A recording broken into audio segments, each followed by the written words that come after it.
저희는 지난 시간 쭉 여호수아 말씀을 보고 있습니다. 요단강을 이들이 건넜습니다. 그리고 이들이 길갈에 이르러서 할례를 행합니다. 이들이 광야 40년을 지나는 동안 애굽에서 태어났던 이들이 거의 다 죽었고 이제 광야에서 태어난 광야 2세들만 남았는데 이들이 광야에서 태어나서 계속해서 행진을 하는 까닭에 이들이 할례를 시행하지 못했습니다. 그러니까 아브라함의 후손으로부터 혈통적으로는 이어져 있으나 이들이 늘 하던 할례를 행하지 못함으로 그들과 구분이 되어 있는 상태 가운데 놓여 있었던 겁니다.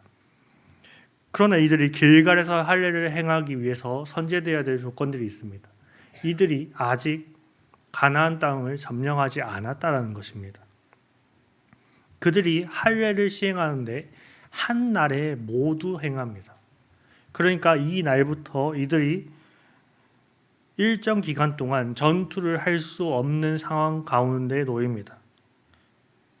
자신들이 점령한 땅도 아니고 적국의 한복판에서 이들이 전투 불능의 상태에 빠진다는 것은 군사적으로 보았을 때 전혀 말이 되지 않습니다. 그러나 여호수아는 하나님이 할례를 시행하라는 그 명령에 그곳에서 할례를 시행합니다.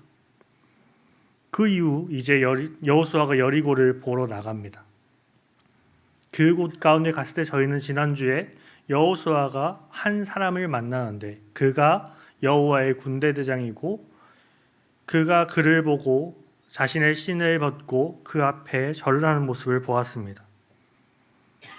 이 시간 동안 이스라엘이 길갈에서 모여서 할례를 시행하고 시간을 보내고 있는 회복의 기간 동안에 여리고 주변의 모든 사람들은 여리고성 안으로 모였습니다.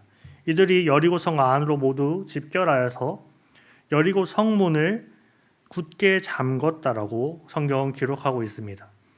안에서 밖으로 나온 사람도 없었고 밖에서 안으로 들어온 사람도 없을 정도로 이들이 성문을 굳게 잠그고 있는 상황이었습니다. 고고학과 성경학자들이 연구한 바에 따르면 여리고성은 가로 200m, 세로 100m 정도의 규모의 성이었습니다. 그래서 이 면적을 도대체 어떻게 표현할 것인가? 가로 200에 세로 100이면 이해가 되십니까? 제가 그래서 어떻게 하면 이해하기가 쉬울까 하고 한참을 고민했습니다. 처음에는 가로 200이라 해서 제가 저희 교회를 찍어봤습니다. 저희 교회 건물 끝에서 끝까지 한 60m 나오더라고요. 근데 이제 길이로만 하면 감이 안 오잖아요. 면적으로 하면 도대체 어떻게 해야 될까 해서 네이버에 보시면 뭐 다음도 마찬가지지만 마우스로 이렇게 찍어가지고 면적을 계산할 수 있는 게 있습니다. 저희 교회를 찍어봤어요. 주차장부터 해서 입구까지 다 찍었는데 여리고성이 딱 저희 교회 전체, 저희 차 올라오는 입구부터 앞주차장, 뒷주차장 전부 포함해서의 4배 크기입니다. 성만 4배 크기입니다.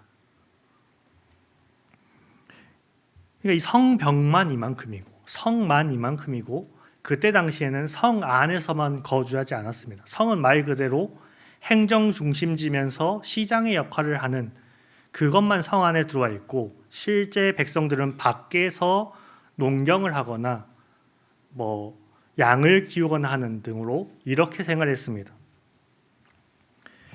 오늘 본문에 하나님께서 여호수아에게 여리고성을 넘겨주셨음을 선언하시면서 명령하신 게 있습니다. 너희는 매일 성을 한 바퀴씩 돌아라 라고 말씀하셨습니다. 그리고 제사장 7은 양각나팔을 잡고 언약궤 앞으로 나아가서 행진하라고 말씀하십니다. 그리고 마지막 7째 날에는 다른 날들과 다르게 7바퀴를 돌라고 하십니다.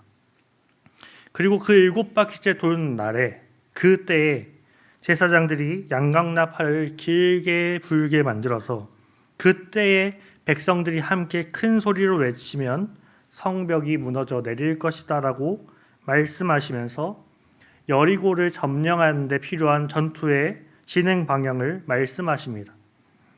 이 명령을 받은 여호수아는 하나님 앞에 다른 이야기를 하지 않습니다. 그가 그 명령을 받고 제사장들부터 불러 모읍니다.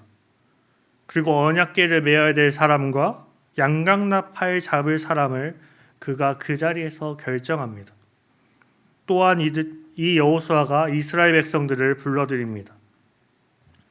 일부는 언약궤 앞에, 일부는 언약궤 뒤에 따라가도록 여호수아가 이 이스라엘을 나눕니다. 그리고 이들에게 너희는 내일부터 하루에 한 바퀴씩 여리고성을 돌 것인데 여리고성을 도는 동안 아무 말도 하지 말고 아무 소리도 내지 말고 내가 명령할 때에만 외치라고 합니다. 그리고 이제 하나님께서 말씀하신 대로 이들이 시행하기 시작합니다. 첫째 날 이들이 여리고를 한 바퀴 돕니다.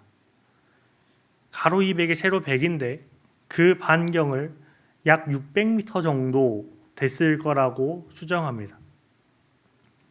근데 600m라고 해서 저희가 굉장히 쉽게 생각할 수 있습니다. 성벽의 둘레가 600m인데 600m 도는 건 아무것도 아니죠. 예를 들면 600m를 걷는다라고 하면 아무것도 아닐 것인데 이들이 성벽에 그럼 붙어서 돌았냐를 생각해 보아야 합니다.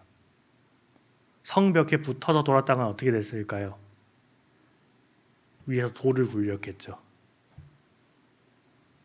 성벽에서 어느 정도 떨어져서는 걸었어야 됐을 겁니다. 예를 들면 화살이 닿지 않는 거리, 그 정도는 생각을 하고 있었어야 될 겁니다. 그들이 성을 주위를 빙글 돕니다. 어떤 학자들은 출발하여서 진영으로 돌아오는 그 선두와 끝이 서로 이어졌을 거라고 이야기합니다.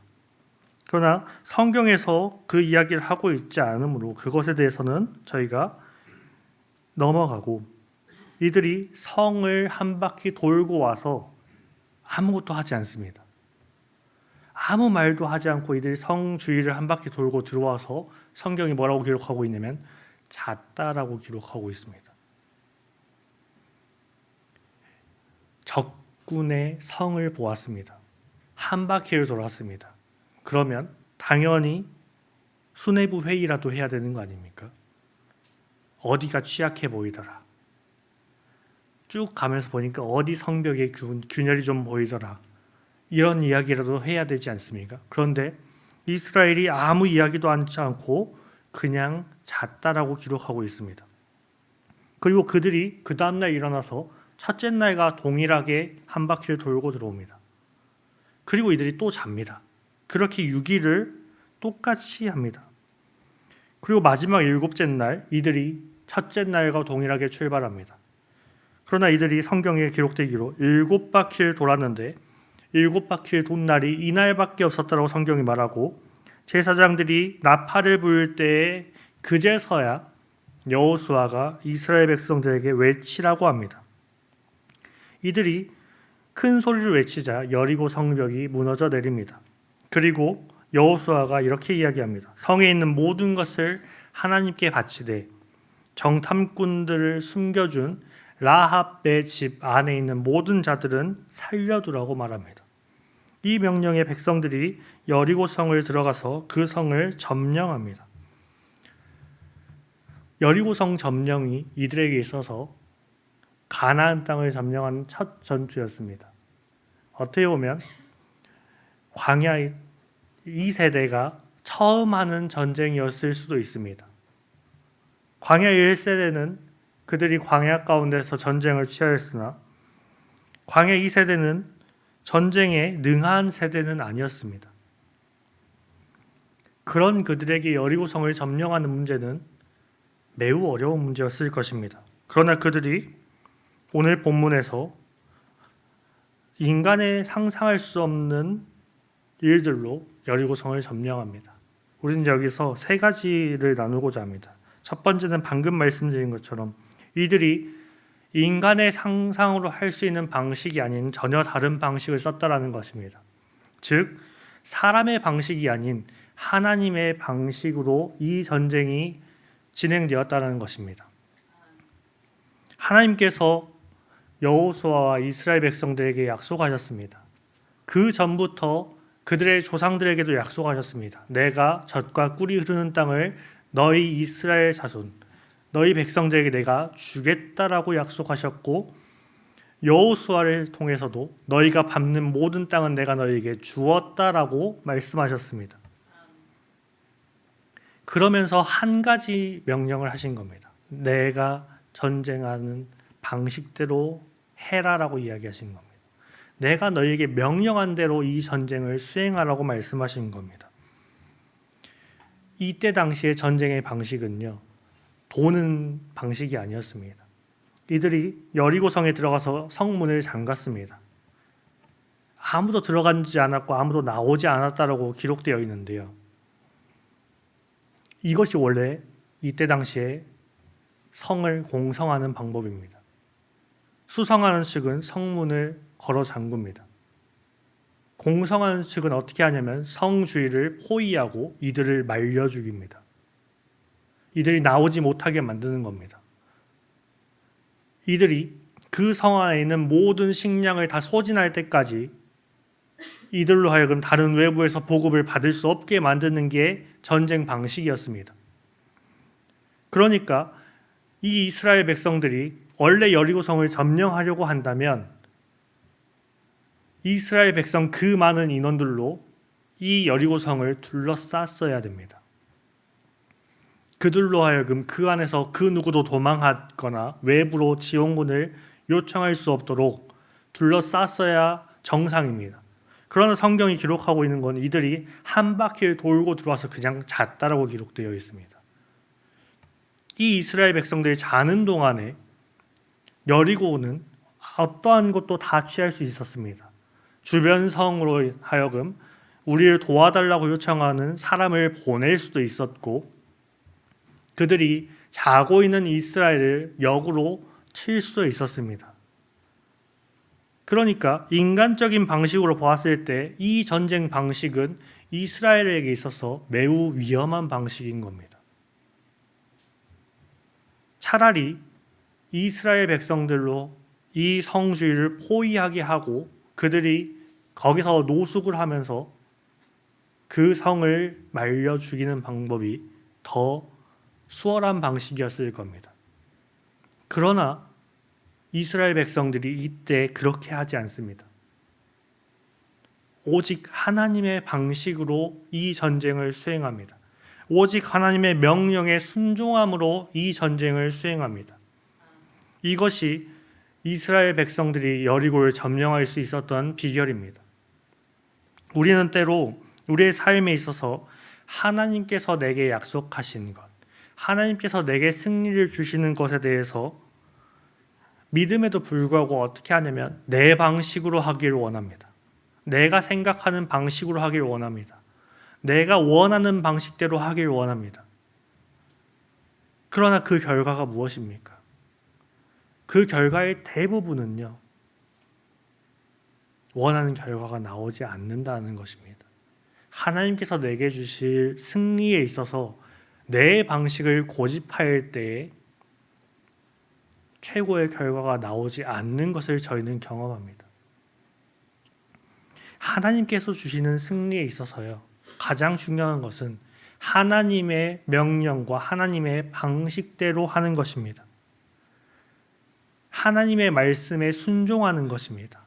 내 삶에 있어서 믿음의 싸움, 내 삶에 있어서 순종의 싸움은요, 내 생각과 나의 환경과 나의 여건에 따라서 내가 결정하여서 나아가는 것이 아니라, 환경과 여건은 말이 안 되는 상황 가운데 놓여 있지만 그 가운데서 하나님이 명령하신 것에 순종하여 나아가는 것에 달려 있다는 것입니다. 우리는 너무나도 쉽게 이것을 놓칩니다.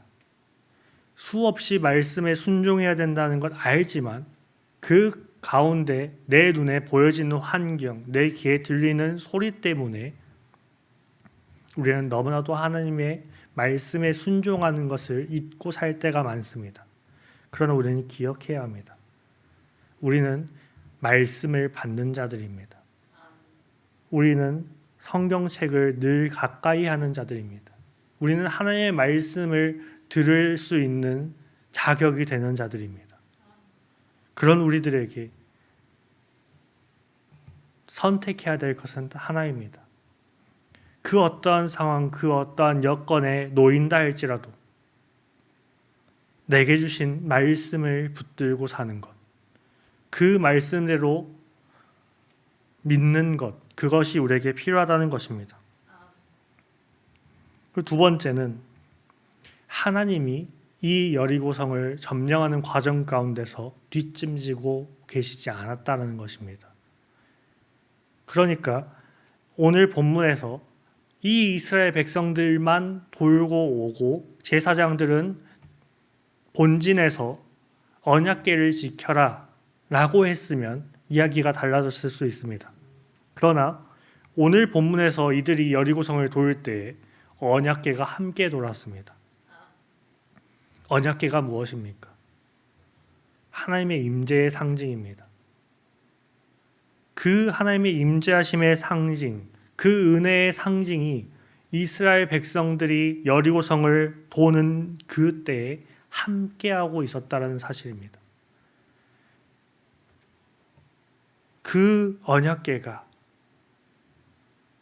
본진에 그냥 있어도 되는 그 상황 가운데 그러지 않고 이스라엘 백성들이 행군하는 그 가운데 함께 하셨다라는 겁니다. 전쟁에 하나님이 함께하고 계셨다는 겁니다. 이 말은 우리에게 하나님이 믿음의 싸움을 살아갈 때 우리가 이 세상 가운데 그리스도인으로 살아가기를 힘쓸 때에 하나님께서 우리에게 그 믿음의 싸움을 이겨내고 승리하고 돌아오라고 하지 않으시고 그 믿음의 싸움 가운데 우리와 동행하고 계심을 의미합니다. 우리는 너무나도 쉽게 나의 믿음의 싸움이 나 혼자만의 싸움이라고 생각합니다. 내 힘으로 이겨내야 된다고 생각합니다. 그래서 그 믿음의 싸움에서 이겨내지 못하고 무너질 때 나를 자책합니다. 그리고 나서 선택하는 것이 무엇이냐면 하나님 나는 자격이 없으니 나는 하나님부터 멀어지겠습니다. 그렇지만 하나님께서는 그렇게 말씀하지 않으십니다. 이스라엘 백성들이 이 전쟁을 수행하는 모든 기간 가운데 하나님의 언약궤가 함께 이동하였습니다. 우리가 믿음의 싸움을 싸우는 모든 순간 가운데 하나님이 동행하고 계심을 기억하셔야 합니다. 때로는 무너지는 그 순간에도, 때로는 위태로운 그 순간에도, 때로는 이쯤이면 그냥 포기할까 하는 그 순간에도 하나님이 함께하고 계심을 우리는 기억해야 할 것입니다. 어쩌면 우리가 기억하지 않는 그 모든 순간에 정확하게 확실하게 말씀드릴 수 있는 것은 이거 하나입니다. 내가 알지 못하는 그 시간에도 하나님은 나와 함께하고 계신다. 그것이 성경이 말하고 있는 바입니다. 내가 하나님을 잊고 살아가는, 내가 하나님을 생각하지 않고 살아가는 그 모든 시간에도 하나님은 나와 함께하고 계신다. 그리고 그 믿음의 삶을 승리로 이끌기 위해서 하나님은 지금도 일하신다라는 것이 성경이 말하고 있는 바입니다. 우리는 늘 하나님이 우리의 인생 가운데 동행하시고 하나님이 우리의 삶을 인도해 가심을 잊지 말아야 할 것입니다. 우리 마지막 세 번째는 이것입니다. 여리고성을 점령하는 데 있어서 가장 중요한 것은 하나님이었습니다. 사실 여리고성을 점령하는 일 가운데 있어서 이스라엘 백성이 필요가 없습니다. 하나님이 그냥 여리고성을 무너뜨리면 되는 일입니다. 이들이 소리를 질러서 여리고성이 무너졌다라고 보기에 무리가 있습니다. 우리가 고유진동수라고 해서 군인들이 어떠한 다리 위를 행진하는데 그게 주파수가 일치할 경우에 다리가 흔들리고 무너지는 그런 것들이 실제로 가능하긴 합니다. 그런데 이 여리고성은 지반 위에 세워져 있습니다. 충격을 흡수하고 진동을 흡수할 수 있는 가운데 있습니다. 그러니까 이들이 이스라엘 백성들이 걸어가는 발걸음의 진동이나 이스라엘 백성들이 외친 소리로 인해서 성벽이 무너졌다라고 보는 것은 조금 어렵습니다. 이들이 순종함 가운데서 하나님이 성벽을 무너뜨렸다라고 보는 것이 타당합니다. 그러니까 이 이스라엘 백성들이 6일 동안 도는 것도 사실 성벽이 무너지는 데 어떠한 것도 작용할 수 없습니다. 물리적인 힘을 가할 수 없습니다. 이들이 마지막에 7번 돌았던 그 7바퀴도 여리고 성벽을 무너뜨리는 작용을 하진 않았습니다. 오직 하나님께서 명령하신 대로 순종함 가운데 하나님의 손으로 그 성벽을 무너뜨려 내리신 겁니다. 그러니까 여리고 성을 점령하는 모든 과정 가운데 하나님 한 분이면 됩니다. 그럼 왜 이 본문을 주셨느냐? 하나님께서 하나님의 일, 하나님의 전쟁, 그리고 믿음의 싸움 가운데 우리를 동참시키기 원하신다는 겁니다. 하나님의 역사 가운데 이 여리고 전쟁 가운데 하나님께서 모든 걸 다 홀로 하실 수 있음에도 불구하고 이스라엘 백성들로 하여금 명령을 주시고 그들로 순종하게 하셔서 그들로 이 전쟁에 동참하도록 하심으로 이들로 하여금 너희가 여리고 전투에서 승리하였다라고 칭찬하고 싶으셨다라는 겁니다. 하나님께서는 홀로 모든 일을 하실 수 있으십니다. 하나님께 능치 못함이 없음을 우리가 성경의 많은 곳에서 보고 배웠습니다. 우리가 그걸 너무나도 잘 압니다. 우리가 매 예배의 시작마다 우리의 신앙의 고백으로 하나님이 전능하신 분임을 고백합니다. 그런데 그 전능하신 하나님이 우리를 부르십니다. 하나님의 일을 함께 하자고 부르십니다. 하나님의 일 가운데 일정 부분을 우리에게 맡기십니다. 우리의 인생 가운데 하나님을 어디에 두고 계십니까? 하나님을 어떻게 생각하고 계십니까? 하나님은 우리의 인생을 인도하시는 이고 우리의 인생에 동행하시는 분이십니다. 이 말씀을 통해서 하나님께서 우리에게 말씀하고자 하시는 것은 내가 너의 인생의 인도자고 내가 너의 인생의 싸움, 믿음의 싸움 가운데 내가 너에게 승리를 가져다 줄 하나님이다라고 하시는 겁니다. 그러나 나는 나 홀로 하지 않고 너의 인생 가운데 너가 동참하여서 그 승리를 쟁취하기 원한다라고 말씀하시는 겁니다. 믿음의 싸움 가운데 하나님과 함께하는 전쟁, 하나님께서 주관하시는 전쟁, 그래서 하나님께서 승리해 주시는데 내가 동참하길 원하며 나의 참여를 독려하시는 하나님을 신뢰하는 삶을 살기를 소원합니다. 특별하게 지금은 이른영 찾기 주일을 선포하고 저희가 준비하는 가운데 있습니다. 전도하는 데 있어서 우리는 너무나도 쉽게 우리의 생각과 우리의 어떤 어려움을 넣습니다. 왜 나는 전도하기 어려워? 저 사람은 이러이러해서 전도하기 어려울 거야. 저 사람은 좀 바쁘니까 전도하기 어려울 거야. 우리는 자꾸 우리의 생각을 넣습니다. 그러나 우리는 하나님의 생각으로 나아가야 합니다. 우리가 지금 주제로 정해서 나아가고 있는 하나님의 마음으로 나아가야 합니다. 여리고 점령하는 것은 사람의 생각으로 쉬웠습니까? 이들 머릿속에서 말은 하지 않았지만 머릿속으로 과연 이 성을 점령할 수 있을까 수도 없이 생각했을 겁니다. 그러나 이들이 하나님의 명령에 순종하며 나아갔습니다. 전도도 마찬가지입니다. 우리의 생각으로는 도저히 안 될 것 같아도 하나님께서 가라 하시니 가는 겁니다. 하나님께서 보내시니 가는 겁니다. 그 가운데 우리는 전하는 것입니다. 승리를 주시고 여리고 성벽을 무너뜨린 것 같이 그의 마음을 여시고 그를 인도하시는 하나님이십니다. 하나님이 다 하실 수 있습니다. 하나님께 맡기고 우리는 가는 겁니다. 그러나 그 가운데 그럼 하나님이 알아서 그 마음 가운데 갑자기 스위치가 켜진 것처럼 전구에 불이 들어오는 것처럼 그를 우리 교회 인도해 오시면 되지 않냐 라고 하는 가운데 오늘 본문이 말하고 있는 게 그겁니다. 그럼에도 불구하고 하나님은 우리를 통해서 이 일을 하고 싶다라고 우리에게 말씀하신다는 겁니다. 지금 태신자를 작정하고 기도하시는 분들이 많으신 줄로 압니다. 그러나 그 기도하고 준비하는 가운데서 마음의 부담이 많이 있으신 줄로 압니다. 그러나 오늘 말씀을 기억하시기 바랍니다. 우리의 전도는 하나님의 방식대로 되어야 합니다. 하나님이 원하시는 데에 순종함으로 나아가야 합니다. 그리고 그 전도는 나의 전도가 아니라 하나님이 부르시고 보내시는 전도임을 기억하셔야 합니다. 그 가운데 우리는 동참하는 자입니다.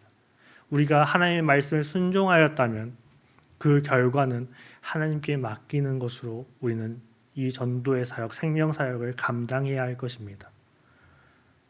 내가 무언가를 해야 한다라는 부담을 떨쳐내시고 이스라엘 백성들이 하나님의 말씀을 의지함으로 나아갔듯이 담대함과 하나님을 믿는 신뢰로 이 생명 사역에 힘써 나아가는 우리 교회가 되기를 소원합니다.